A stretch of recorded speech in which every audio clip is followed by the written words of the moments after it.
In a world that seems increasingly out of control, every once in a while, we hear stories that make us stop and wonder. Stories that confront us with evidence of things we can't see or measure. Stories that seem to pull back a curtain, revealing one who is still in charge. Everyone has faith in something.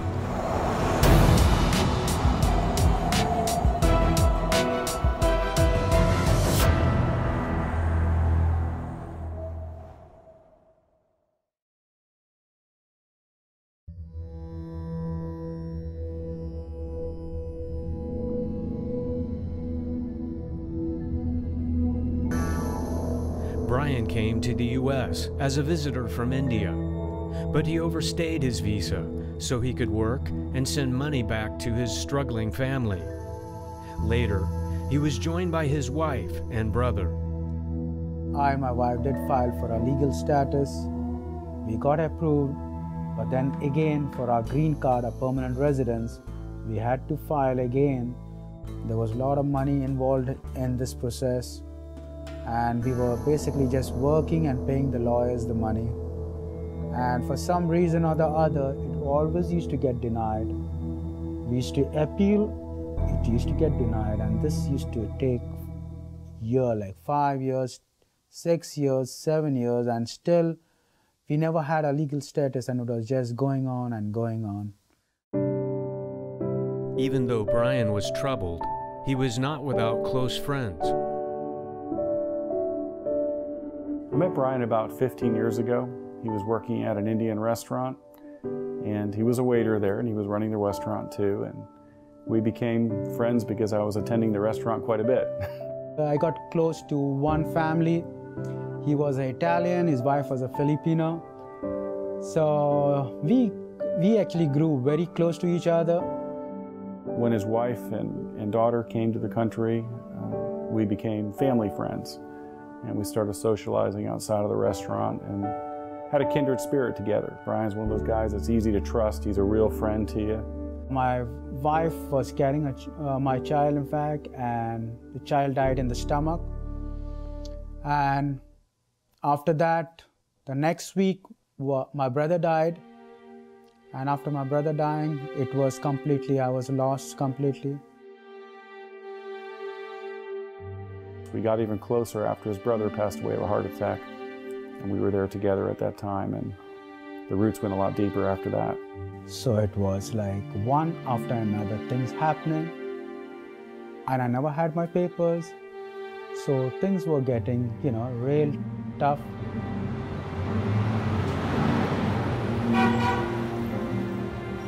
After that, I did a couple of odd jobs here and there, driving the taxi, and then working in the gas stations. Then again, I joined one of my very good friend, his gas station I joined. So I was working with the owners who were Muslims, and they knew I was Christians. But that did not, make any difference for them. I was a person who they could trust.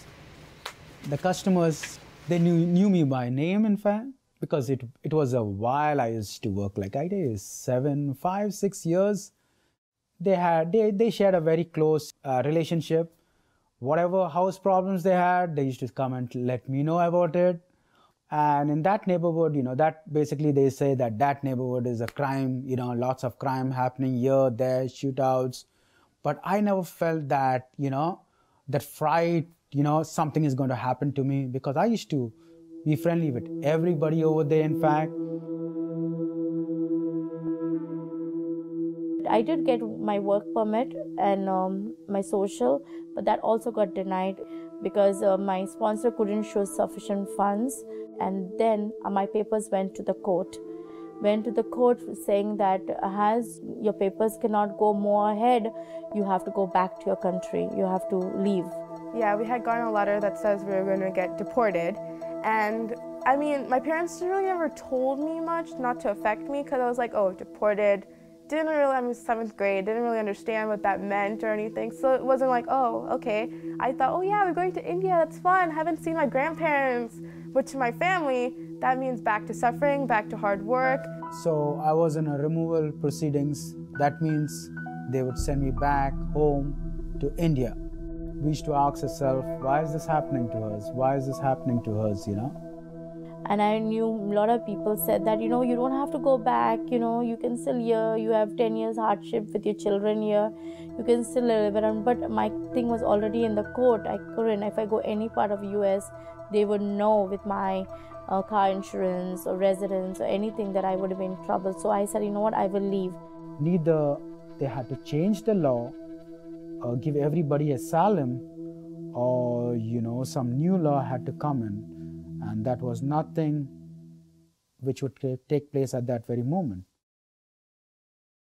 One day, Brian was working the daytime shift at the convenience store instead of his normal overnight shift. It was approximately at 10:30 in the night, 10:30 to 11:15. That was a time when I was supposed to get over with my shift. So I was doing all my paperwork and everything. So I was all by myself. So there was one regular customer who I knew him, and he was all by himself. He asked me, he wanted to buy something. So he asked me, can I get this? So at that time, as I told you, I did not consider it a fright that I was, scared of that place because everybody knew me. So I went out. As soon I went out, I opened the door and I went out to open the phone accessories. Suddenly, 3 guys came jetting in and they had guns in their hand. I thought it was a joke because I really never thought that, it was something real happening. It was a robbery. And they turned me around for me to come in the bulletproof where the register is. So as I turned, not doing nothing, they just shot me in the back of my leg.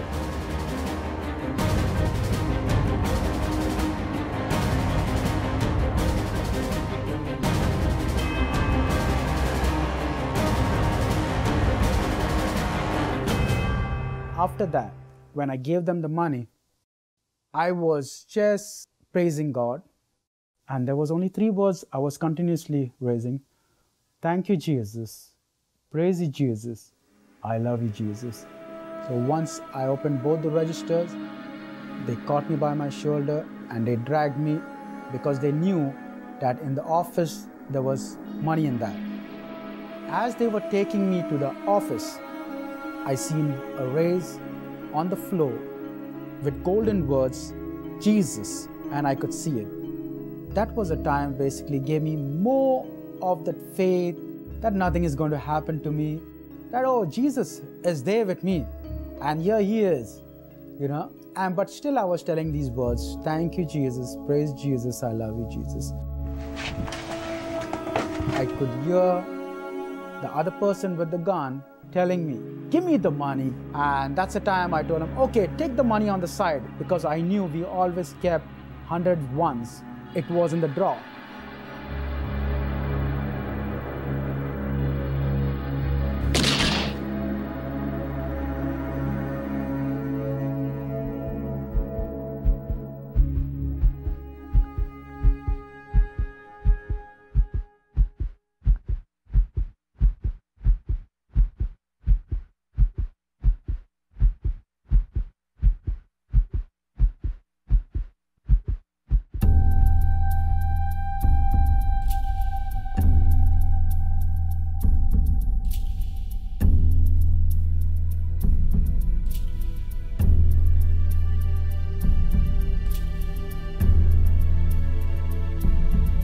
I dragged myself all the way down to the phone, tried to dial 911, but I never knew. The same year, I put the phone in my ear and I could not hear the dial tone. So I was in the impression that there was something wrong with the phone. There was chunks of blood just coming out. Never in my life I seen that chunks just coming out, and I was getting suffocated because I could not breathe. again I tried to dial 911. So still I could not hear the dial tone, so I just kept the phone and I just hung my head down and I was just on the ground. And then suddenly one of a customer who I knew, he came in and he looked at me saying, "Oh, Brian, what happened?" So he knew that something wrong has happened because he could see the blood. So suddenly he dialed 911. Man, I was scared, man. Blood was coming out of his mouth. This man doesn't want to be identified after he found the Citgo convenience store clerk shot inside the store. The man says he entered the store to find the clerk alone and injured, and that he'd been shot in the head. At my position, I was a chief surgery resident at the time. So when a trauma alert comes in, a lot of times if it's just kind of a run-of-the-mill, not too heavy trauma, I let some of the junior residents take care of it for their own experience. I called down there and they say, you know, it's a gunshot wound to the head. So obviously that's a pretty serious injury. That's not something I let the junior residents take care of. So I rush down there and I get down there and I wonder where the guy is. Usually there's a lot of hoopla. Usually everybody's just frantic, trying to get things done, and that just wasn't occurring. And you know, there's this guy in the trauma bay just sitting there, and he looked completely comfortable. We found some blood in his right ear, and he had a wound in his left neck, and he also had a gunshot wound to his leg. But for a gunshot wound to the head, I mean, he shouldn't have. First of all, chances are he probably wouldn't have lived. Second of all, if you get there after a gunshot wound to the head, you're in a bad way. So after we find out that they're stable, we do a slew of tests. We do check labs, just basic labs. We get a plain film of the C-spine, of the cervical spine. We also get a plain film of the chest. Bullets are tricky, they can go anywhere, so you never know. And then after that, you know, we knew it was probably an entry wound to the right ear and an exit wound to the left. There's a lot of important structures in between those 2 points. Because we thought he most likely had an injury, and even if he didn't have an obvious injury, we would need to take him to the operating room to make sure of that, because there are so many structures in between there. If you don't diagnose it and treat it right away, it can be fatal later on. And then they told me over there that my husband was shot and he's inside the surgery room, and you know, there's no chances of what's going to happen to him because he was shot on his head. He was vomiting chunks of blood and everything. Bindu was just screaming over the phone. She was really, really upset, and she said, "Brian's been shot." And my husband got the call and was talking, and his tone was serious. He had been shot in the leg with a .45, and he'd been shot through the ear and neck with a .45, and apparently he'd lost a lot of blood, and she actually thought he was going to die. 95% of people who are shot in the head will die, and only 2% will live without disabilities. Brian's chances of survival were even lower, since he was shot with a .45, the largest practical handgun caliber in use. A bigger hole means more damage and faster blood loss.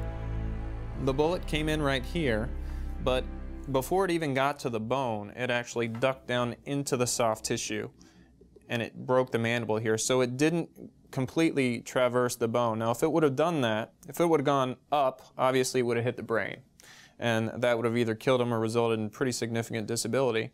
If it would have gone straight across, his eardrum is right here, and the carotid artery is right there. So we're talking less than an inch. We're talking maybe a centimeter difference between that artery and where the bullet actually ended up going. Fortunate for him, it went down, and even more fortunate for him, it didn't hit any of the important structures in the neck.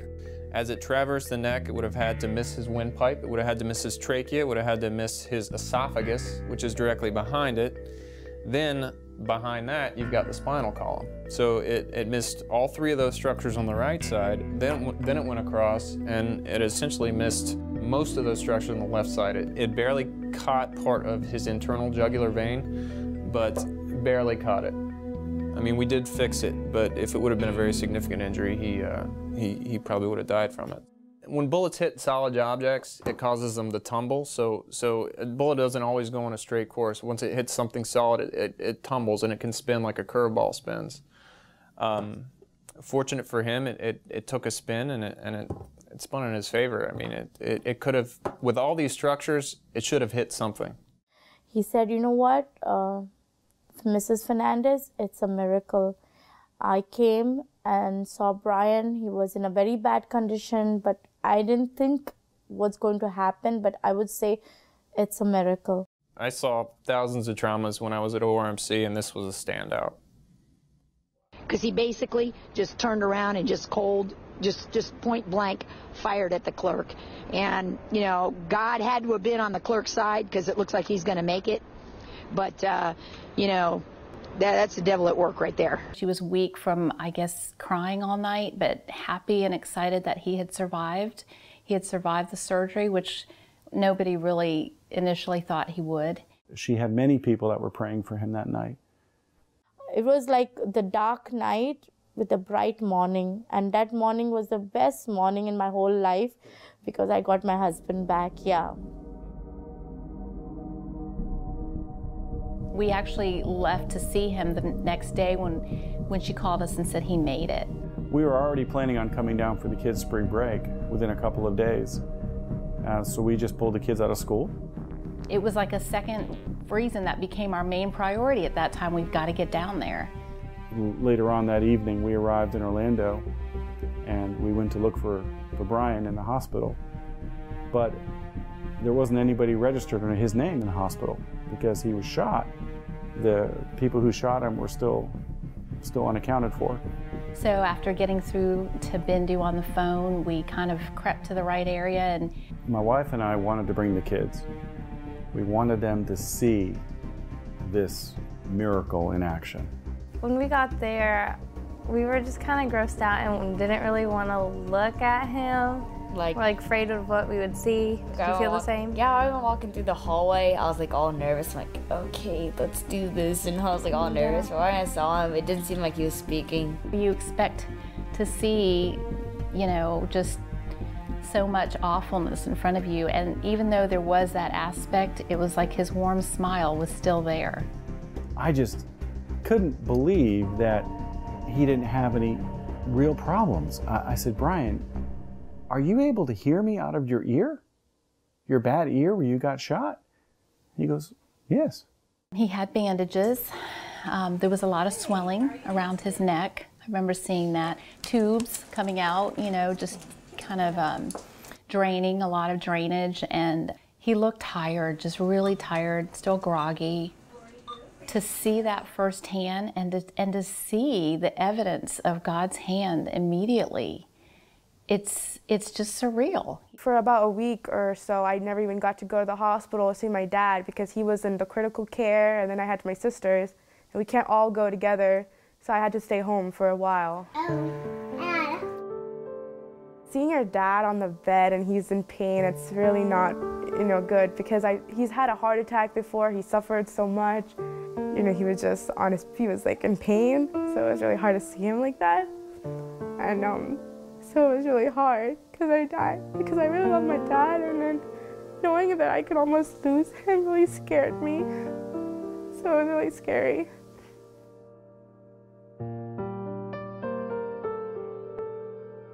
I was in the hospital 11 days. So after that, I was discharged.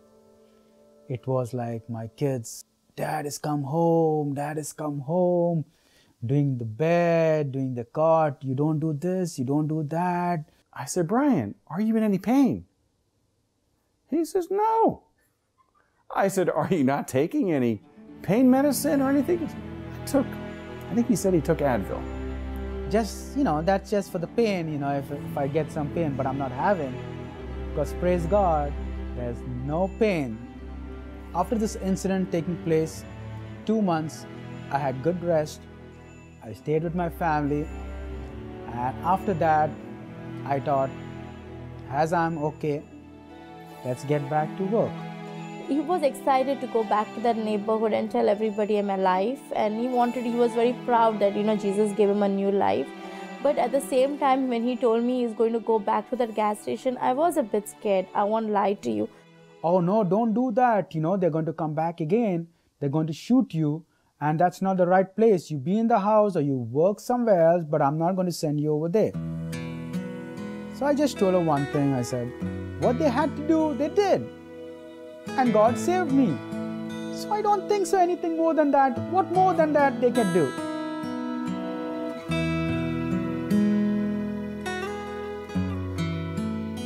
So we all said for him to go, but yet we were really scared. When I went back to work, no doubt there was 4 guys. 3 were caught, and the 4th, the main shooter, was not caught. He was out on the streets. But still, there was no fright. I went to the place and I started telling my testimony. Whoever came and all my customers were so happy seeing me, and it was like overnight I became something like, hey, that's the miracle man.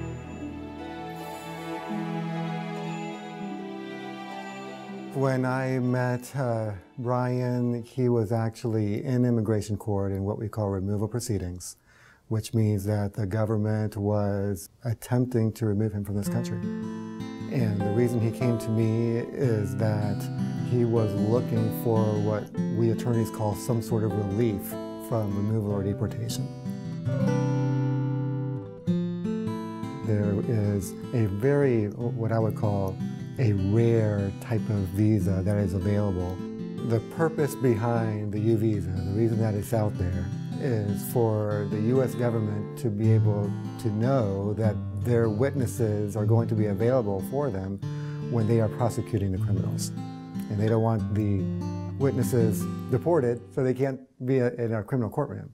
So if you are a victim of a horrendous crime, but either the perpetrators will never be found, or the perpetrators have already been convicted, and by the time you come to see me, it's already been said and done, you're probably not going to be able to get that visa.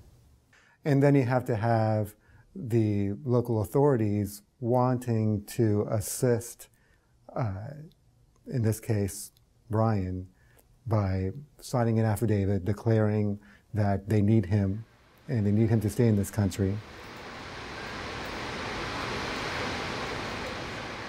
It was a long process and a difficult process for him, because even though we filed the application, just filing the application does not remove him from immigration court.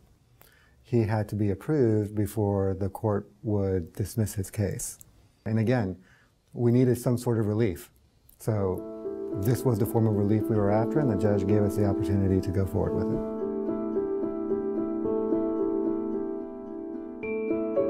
As it turned out, this is a rare visa, as I said before, but it's one that, because of his circumstances, not only worked for him, but it worked for his wife, and I know that it worked for his daughter as well. So, yes, no doubt something bad happened, but that bad happened for something good, because otherwise there was just no way I and my family could stay behind. We never had our papers, and this was the reason God never wanted us to go back home. So he made this way for us to live back in US.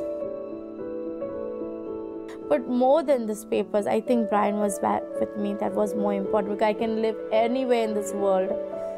I don't want that visa more than him. If he is there, he is the visa to live.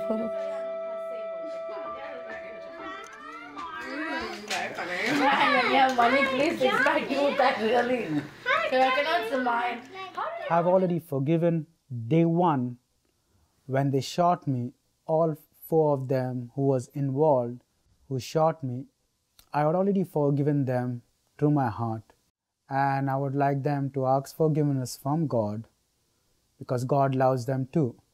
No doubt they have done something which they were not supposed to do, but I know it was their hand, but it was the work of the devil who was doing something bad to them. That scar symbolizes a soldier wound. When veterans, they get scars. Scars show you what happened to your life. It shows you the past. So that wound that my dad has reminds me that my dad's a soldier for God. I think that scar remains on his neck it's something which will always make me remember that Jesus is alive. So I'm really thankful, and I'm thankful for God who gave my dad back. because without him, I'm not sure where I would be. I would just be crazy, because my dad is he's our foundation of our family. He's the main person in our family, and I love my dad a lot.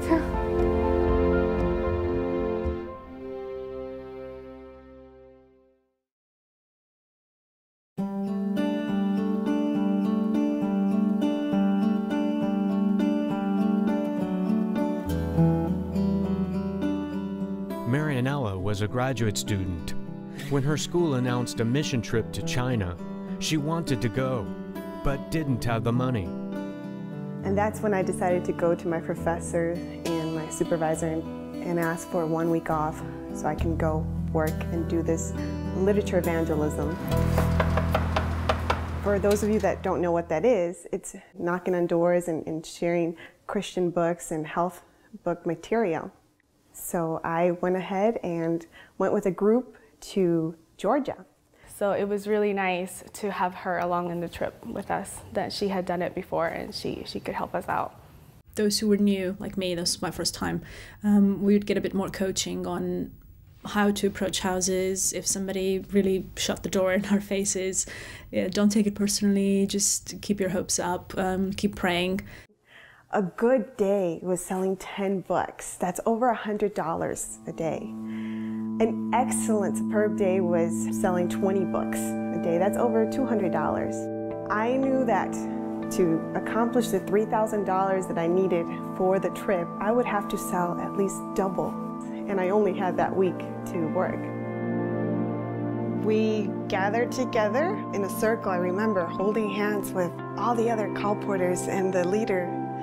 And right before we prayed, we each said what our goal was. So the very first day when we got there, Marianella was like, well, my goal today, Lord, is 40 books.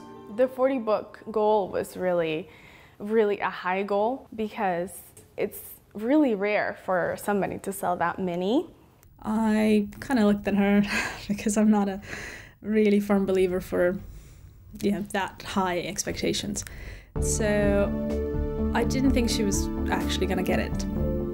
I was in the van with the rest of the colporteurs and started going door to door, and I remember my bag was full of books. And all of a sudden I was starting to sell in sets of 5, and then sets of 3, and sets of 4. Then throughout the day, you could hear through the walkie-talkie saying, this is a bit of a jargon, that we need more bread, as in more books. And then when we're in the van and we're pulling, back to our little command center, I asked Marianella, well, how many did you get? And she got 41. And I was just floored. Everybody in the van was floored. She actually sold 41 books because one of the other girls had prayed that she sells 1 book over what her goal was. But then the next day she said, well, if God can do this many, then he can do 10 more. He came through, so you know what? When it was my turn, I said 50 books. And again, I need more bread, I need more books, I need more books. I need to be dropped off in another territory because I finished these houses. And at the end of the day, she met her goal. And so then Marianella, all smiley, comes along and says, hey guys, I met my quota, I met my 50 books. I said, well, if God blessed me with 41 books the first day, and then the second day with 50 books, what's another 10 books? The third day, she said, I want to sell 60 books. You gotta help me sell 60 books. Well, when I heard Marianella say 60, I was just floored. And, the one thing that was going through my head was Jacob, whenever he struggled with the Lord. And he said, I will not let you go until you bless me. And the same through the phone. You hear, I need more bread, I need more bread, I need more books. 60 books is over $600 a day, plus donations. It was about $800 that day that God blessed me with. Every night when I saw the miracle of God, how he was giving me exactly the goals I had asked for, and even more with donations, I just rejoiced in him, and I could only praise him throughout the night. And Marianella then set another goal for 70 books. That's a high calling. I said, well, if God's given me 41 books the first day, 50 books the second day, 60 books the third day, what's 70 books to God? That's only 10 more. 70 books is a lot to sell. And she asks the same prayer of God. Is she really going to be able to pull this off? But in the back of our minds, we thought, well, it's not her. It's going to be Christ pulling it off for her. And she sold them. She sold 70 books. It's really, really unbelievable that it's a huge amount in one day. I thought it was amazing that she was getting all of these books. That she was able to meet so many people and they were all receptive to what she was saying. Peace Above the Storm, it gives you 13 steps on how to find freedom from worry, guilt, and fear in your life. It's the fact that she had that kind of trust in God. And it was very obvious that she prayed for miracles to happen, and they did. 4 days in a row, Marianella sold the exact number of books she prayed for, a grand total of 220 books, and more than $3,000 of earnings. Nobody could question the fact that the Lord had led in her life, and for her to be able to go to China.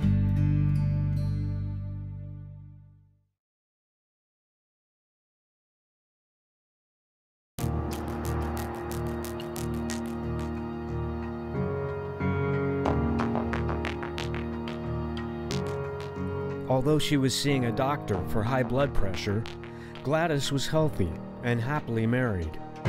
On Good Friday in 2010, everything seemed normal, except Gladys was up much later than usual. There I am, sitting in the living room, talking to my friend on the phone. Usually, you know, she's not awake. She's already sleeping before 10 o'clock, and it was 11:30 at nighttime. If you have heard God's voice before, you know when He's talking to you. I was 100% sure that God told me to go to ER. I'm gonna call you back. I just told my husband to take me to ER without having any pain of any kind. I saw her that she looked fine to me. She didn't look sick or anything. So maybe inside of me, and sometimes I think about maybe inside of me, I was kind of anxious at the same time. But then, as I was looking at her for a while, she seemed kind of serious that, yeah, and she got a little loud. She said, take me to ER. I know there's been a bunch of times where we could have all easily just been like, it's okay, just, you know, get some sleep or take something. But for some reason, we sensed it. We sensed something. We just like, yeah, we gotta go. And we're driving, and I'm telling my husband, don't stop on any yellow lights. About a minute away from the hospital, I started getting this big pain. Jerry, my husband, took me into the room. We tried to register ourselves there, and things were not working out fast enough for me because my head just started to explode. I told them to please give me a chair because I just felt that I had to sit down because it's like my legs were weak and I just felt really as if I was going to pass out. They brought me a chair, and all of a sudden I just told them I'm going to throw up.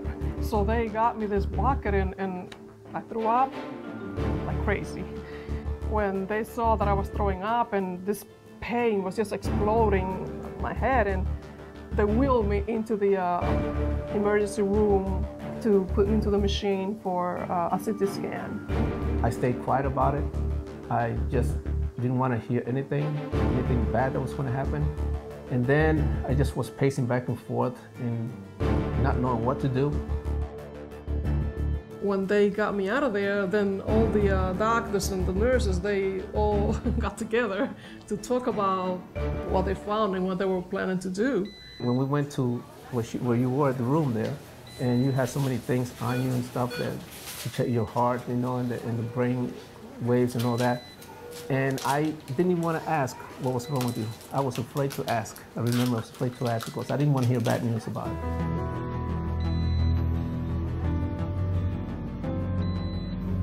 I remember that she told Jerry, this is serious.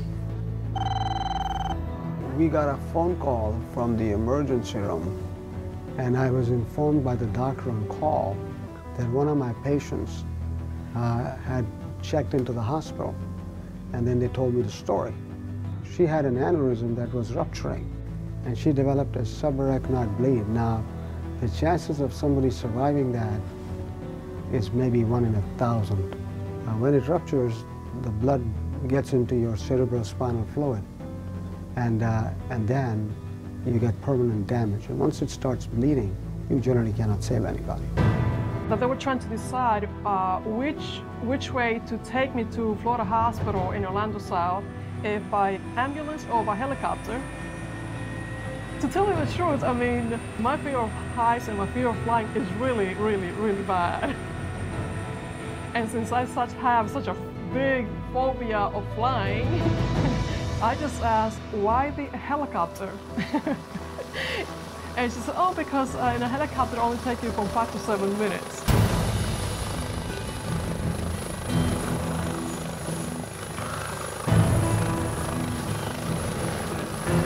This peace that I had in my heart, I mean, I was not even concerned about anything. I was just relaxed, which I am so, it's like I'm shocked.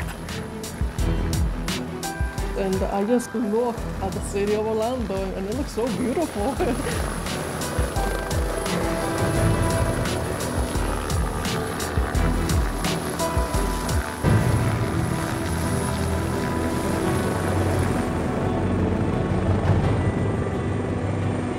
They wheeled me into the hospital, and from then on, I don't recall anything else. Aneurysms are like a blister on a blood vessel or a bubble on a tire. And in particular, they involve the arteries of the brain. A gradual buildup is not what typically occurs when an aneurysm ruptures. When an aneurysm ruptures, it's just bang, right out of the blue. And what happens when an aneurysm bleeds is that the pressure in the head gets so high that no blood goes to the brain. That usually results in death or permanent disability.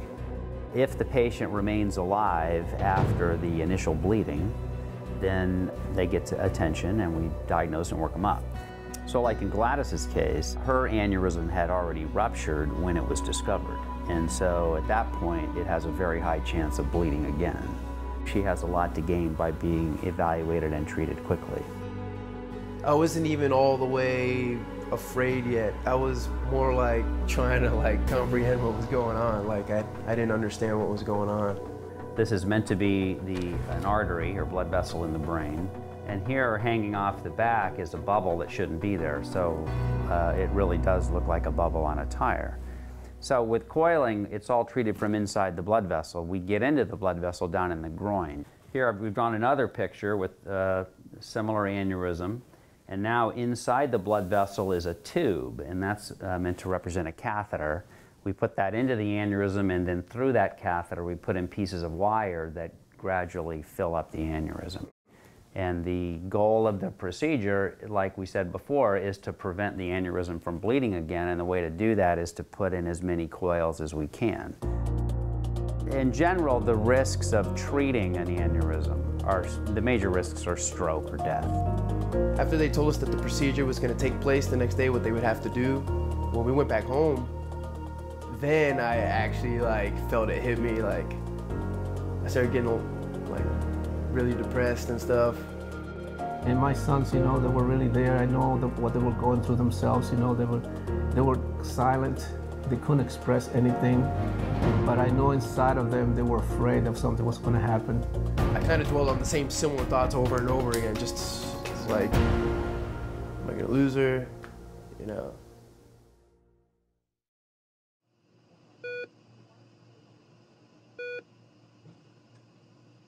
Saturday, I have no recollections of anything that happened. The next thing that I remember is Sunday morning, Easter. My husband was by my side. He was kissing my forehead. And I think that his kisses were the ones that woke me up. The first time that the doctor, Hellinger, walked into the room, the first thing after he said his name was, "You're lucky to be alive. You almost died." But the thing is that it was not only Dr. Hellinger that said that. every other doctor that came in also said the same thing. It's like, wow. You know, I was still in a shock for a while. It took me a long time. I could not believe what was happening to her. Anytime a nurse or a doctor came into the room, I was expecting something negative about her results because she was always getting a lot of different tests. And one of the nurses that came in, she said, your wife is going to be here for a while. It's going to be weeks, even months. Sick patients, and the majority of patients are sick, meaning they come to us with neurological deficits. It's not uncommon for patients to be in the hospital for several weeks to several months and then go through a long rehabilitation process. Thinking that she was going to be more than 30 days or maybe 2 months, it was too much for me to even handle. So I had to come home. And just because I didn't want to accept that she was there. But the problem is when I came home and I went to the bedroom, you know, she's not there. But knowing that she was not there and I couldn't see that, I had to go to the family room and sleep in the family room, turn the TV on or something, you know, to get away from, because I was in shock really. I'm just going to block it. This is just a nightmare. This is a dream. I'm going to wake up and find out that this was only a dream. Sometimes I would blame myself for different situations that happened to her. You know, that maybe I was not a good husband. I was losing faith in God. And one thing he told me, I've always been with you. You know, I was asking God, please, I don't want to see her there so many days and weeks, because every time I go to ICU, there's so many people. When I pass through there, I'm going through difficult situations. Some are dying there. You know, to me, it felt like just going there every day. It felt like months going there. It was just so difficult. Each day was so difficult. But one thing I did was, well, you know, God, I just want to leave it up to you. I'm not going to think ahead of what's going to happen. I'm just going to think about now that she's alive. And I'll believe that, you know, you're going to work it out. She was in ICU for about 2 weeks. Then she was transferred to a regular room. And just as I came in, a doctor comes in and he says, you're leaving tomorrow. And I said, what, leaving tomorrow where? To another room or what? You know, I said, no, you're going home. And so I asked the doctor, wait a minute, you sure about this? She's only been here like 2 weeks almost, and she's already leaving? And then the doctor goes, you know, humorous way, and saying, well, you want me to, we can keep her longer if you want, you know, several months. He said, no, that's okay, doctor, you know. How's everything, Gladys? Pressure, how's your pressure doing now? When the doctor, the cardiologist, Dr. Bajar, when he was going through the papers, and the papers were about this thick, and he was just looking and looking, and I was looking at his eyes as if he was really shocked. And amazed what was going on. While he was looking and I was trying to see what was going on, that if he saw something bad happening or something, but these were all the results from the hospital. So then he said, listen now, I'll be back. I want to bring my staff so they can look at this. And a few seconds later, he comes back with his staff. He says, she's a living miracle. The chances of a patient like this being alert herself to realize that there was something terribly wrong, showing up at the right time, just when the aneurysm was rupturing, to be diagnosed, air evacuated, to work for all these things to work perfectly, and she not suffer any damage and come out alive, is more than a miracle. I believe God kept her awake for a reason, because if she would have gone to bed early, she probably would not have survived it. This stage of mind that I was there listening but not reacting, listening but not feeling, it's like, wow, God, you are doing this because you love me, because you know that if you let me go through if you allow me to react to all of these things that I'm hearing and seeing the doctors and they're concerned, it's like, I don't think that I would have made it. Me, by nature, I'm anxious. By nature, I am trying to solve my own problems, you know. Yes, I know. Hey. By nature, I am a person that wants to be in control. Yes, I know. I love my wife more than ever before. You know, it's like, it's amazing. It's like we started dating again. Yes, you know, as you know, I don't call her like my wife. It's like my girlfriend, you know. And as a matter of fact, we did something great too. We renewed our vows and we had a ceremony. We had a wedding, and all your brothers and sisters were there. Our friends, they came from all over different the United places States, came. Yeah.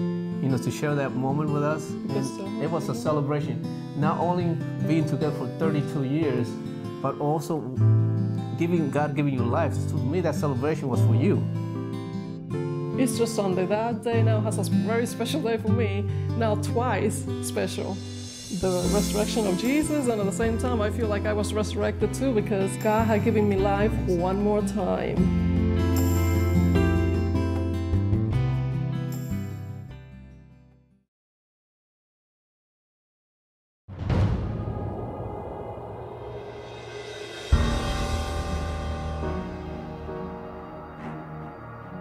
My parents noticed that I wasn't really making eye contact with them anymore. You know, how you smile at your baby, you know, you think your baby will smile back and respond. I wasn't doing those things. I was born into a very normal family. I had an older brother. I was born a healthy baby.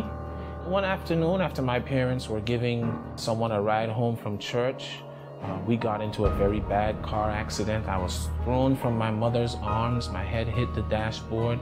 Had a very bad head injury, and as a result, I was diagnosed with glaucoma, and I lost my sight at 12. My parents began to ask God for a miracle, and they took me to the pastor and had me anointed. They fasted, and as you can see, I'm still blind. I believe that someone who prays and asks for a miracle, and if they didn't get it the way that they were expecting, you know, that's an opportunity for them to be stretched. So I began to consider my life, and, you know, I said that I had an older brother. He taught me all kinds of things, you know, but there was a certain side of his life that was not necessarily good either. And unfortunately, he got himself mixed up in the wrong company and got himself killed at a very early age. Had it not been for the Lord intervening, I may have ended up in a very similar situation. I believe our stories would probably be the same. And so I look at my blindness now as being a blessing and not a curse. You know, blindness for me was definitely not a disability in my mind, but socially, it definitely caused some problems until I found music. After I found music, a lot of the awkwardness that I dealt with socially fell away. And so I decided, well, it just came to me like, wow, okay, this is the way I'm gonna make my mark. But it helps to know that you are near. Jesus, walk with Well, while I was in college, I met a guy who wanted to invest in my career, and his mission was to turn me into a household name. He wanted to break me out of the box and make me into the next Stevie Wonder. He had come from the University of Miami, where he graduated from their music school. He had played out in the world. You know, he had written songs that Gladys Knight recorded. He had, you know, been around a lot of people. I met someone that was opening up a nightclub on South Beach that was owned and operated by celebrities, and they would have these big celebrities that would come in this club every night or so. This is the kind of place that You know, Patti LaBelle, Oprah Winfrey, Mike Tyson. Had the opportunity to meet Mike Tyson several times. He would come in there. A lot of high-profile people would come in there, and I was the music. I could find so much joy. I decided, well, you know, I'm going to leave the secular scene and do it for the Lord. And, you know, it really wasn't that easy because, you know, nobody really in the Christian market knew who I was. And I had to figure out, again, how I was going to make my mark. Because, see, at that point, I still thought it was about me. When I first met Neville, one of the things that impressed me about him so much and really made me want to help him was he was working like 3 jobs. Yes, he was teaching at like 3 different schools. He would get up in the morning. I think he had to leave at get up at like 5 in the morning to catch public transportation to get to these schools, and wouldn't get home until I think 7, 8, 9 o'clock, may have been later than that every night. And he was doing that as his full-time work and then trying to do the ministry on the side. You know, he wasn't trying to accept governmental assistance. He wasn't trying to take an easy way out. And if anybody had a reason to give up, it was Neville, okay? If you're blind, everything is 10 times harder. So I took care of myself. I did my own laundry. I cleaned my own apartment. I had my clothes organized in my closet.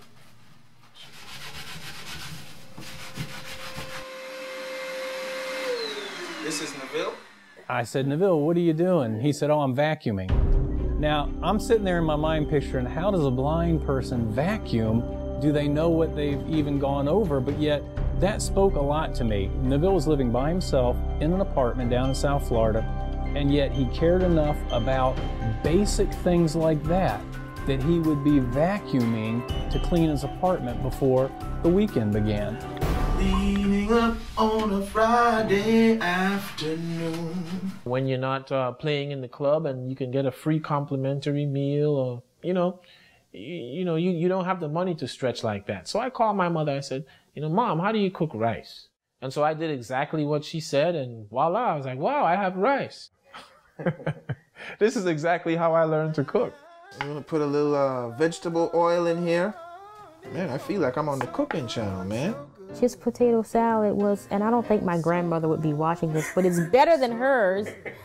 And I mean, I was like, wow, this man can really, really cook. I made this dish for her several times. That's why I love him. Now she does all the cooking in the house. I'm spoiled. That's why I love him. 'Cause you can't find nobody like the God I serve. Well, hopefully my wife didn't change around the seasonings. That's why I praise him. That's the curry right there. That's why I praise him. That's why he's my all in all. My King of Kings, my Lord of Lords. He's good. He's good. He's good. Hallelujah. Sweeter than the honey and the honey. But I'm gonna make some Caribbean dumplings as well. When my son first met Neville, he said, how can someone like you that can't see, how can you cook and do all of these things?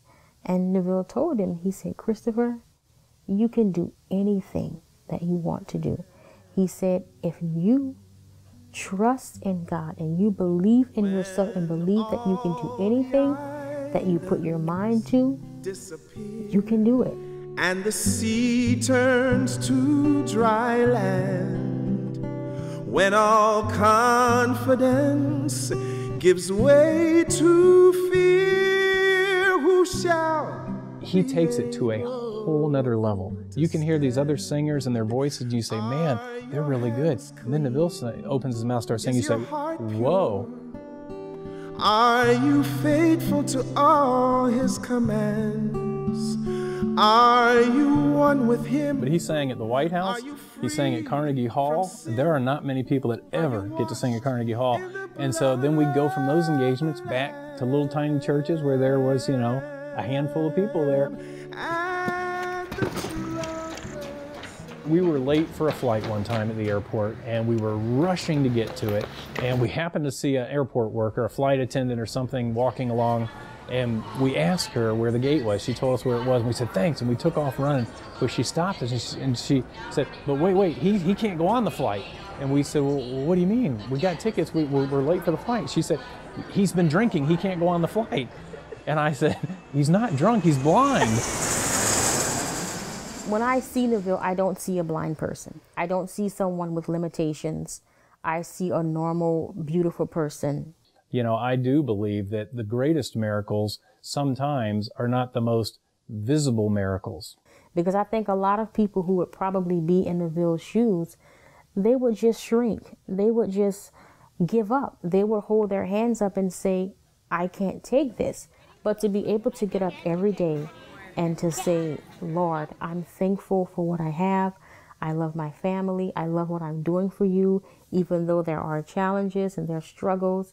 I think that's the greatest miracle, just to be able to know that what you're doing affects so many people that are around you. There's no anger at God. There's no, why me attitude, feel sorry for myself.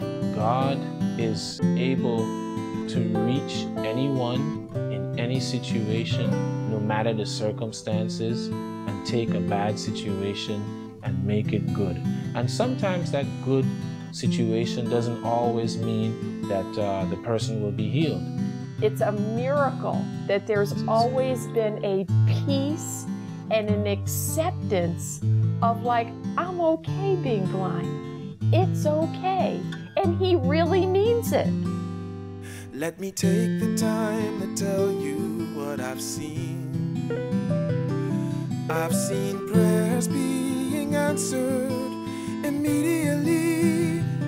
Then there are times when the waiting seems infinitely long, and weak and fainting hearts receive strength to be strong. That's a miracle.